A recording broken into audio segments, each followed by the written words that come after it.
I'll begin by sharing that this parsha is my bat mitzvah portion.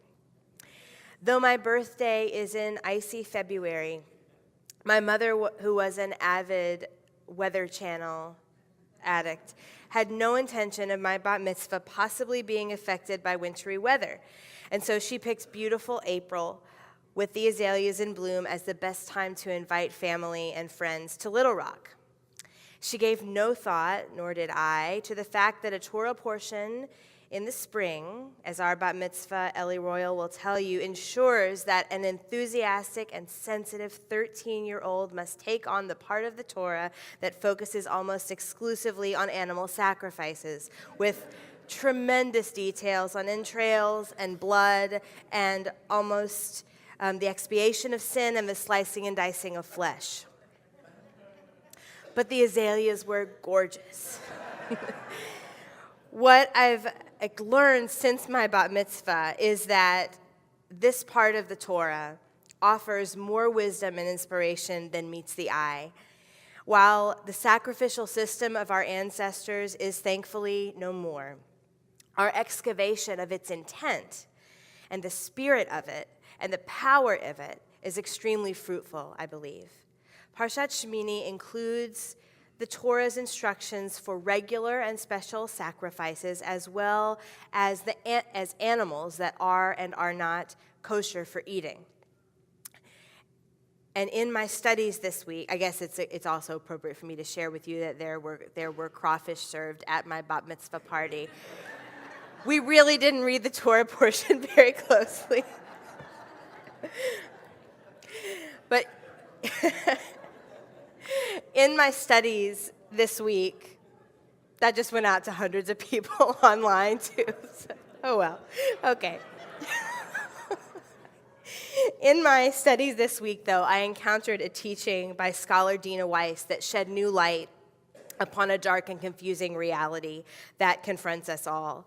Weiss poses the question, as she looks at this parsha, why are fish among the categories of animal that are deemed kosher to eat, but are not among the categories of animal that may be offered as a sacrifice, a korban, as it's called in Hebrew, to God? And her answer, which she supports through an analysis of Torah and rabbinic texts, is that the animals appropriate for sacrifice, for korbanot, must represent aspects of our humanity that God values. The rabbis explain that animals in the sacrificial system stood in for human beings, embodying some of our most precious qualities. For example, whereas cattle or sheep or goats or fowl are subject to the care and attention of those who tend to them, whereas they experience in their lives a reliance on an owner, and an owner perhaps an affinity for a specific animal, fish experience mostly freedom and independence in the water. Whereas domesticated animals are easily caught, raised, enlisted for work, and even slaughtered, fish swim freely, dodging nets and hooks most of the time. While it may be easy to catch fish, fish are not owned and raised as individuals the way that other animals are. In this difference, fish, invulnerable, unaffected, free, and independent, are quite unlike humans, and therefore are not a reminder of what God loves about human beings in relationship. Fish, Weiss teaches, represent a lack of relationship and a lack of vulnerability.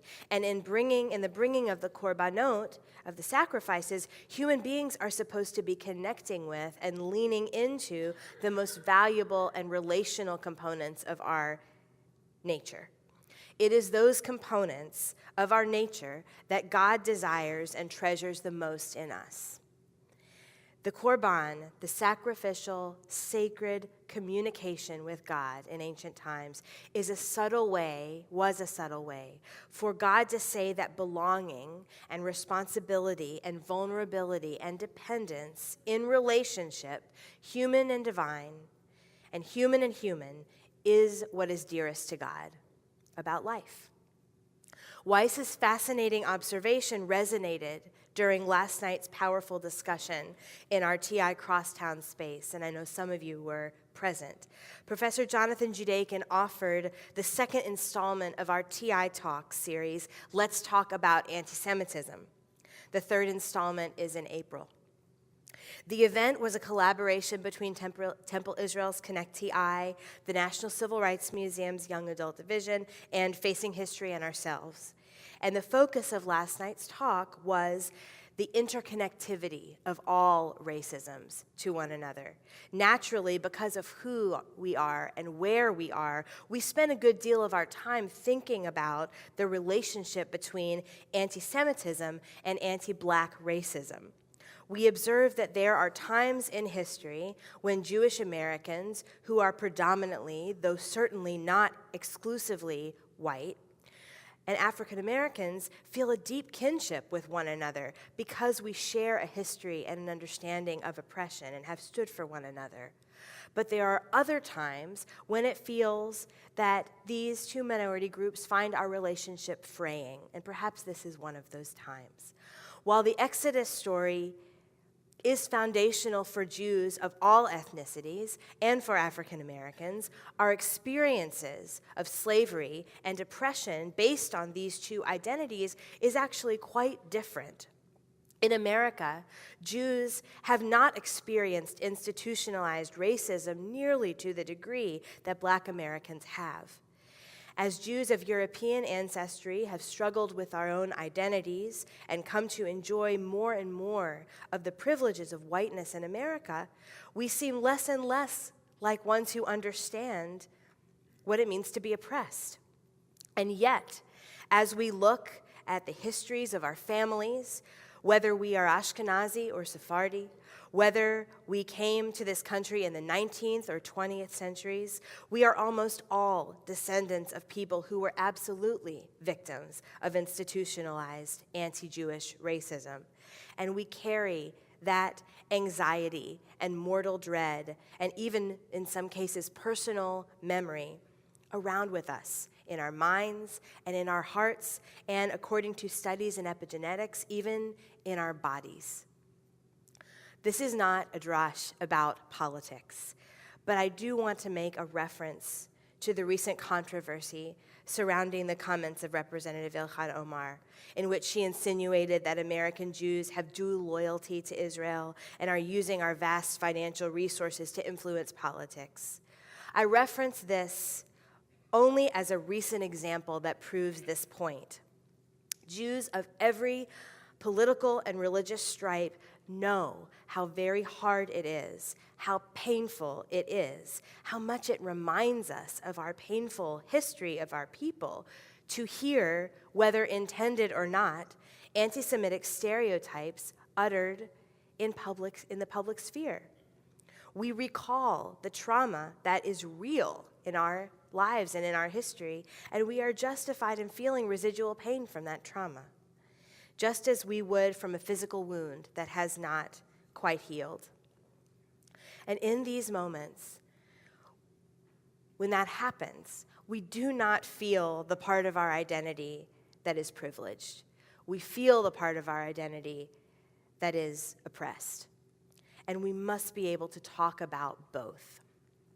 And it is only in vulnerable, honest, personal relationships that we can truly do that.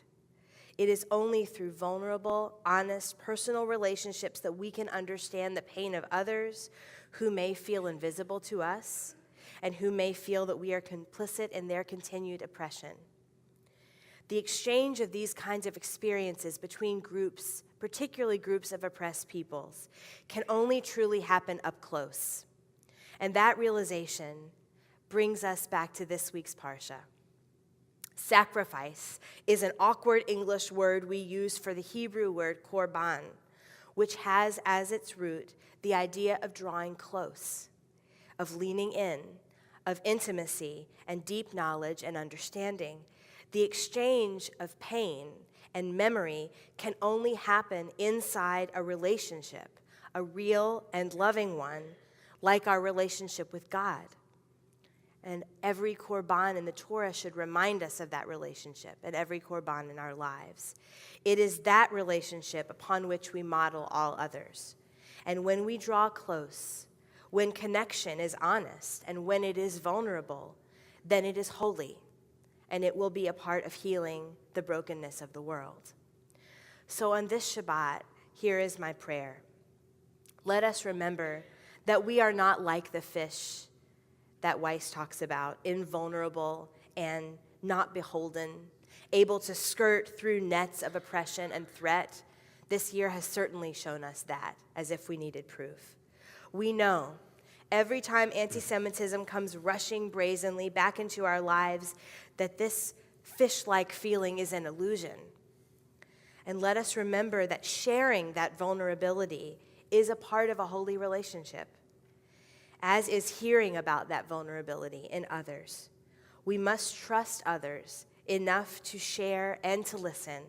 And let us remember that making those kinds of sacrifices, those kinds of korbanot, those kinds of moments of drawing close, the ones that hit close to home and actually cost us something of ourselves, those are the ones that God has always asked for, expected, and treasured most dearly than any other. So may we have the courage to enter those kinds of relationships each and every day. Shabbat shalom.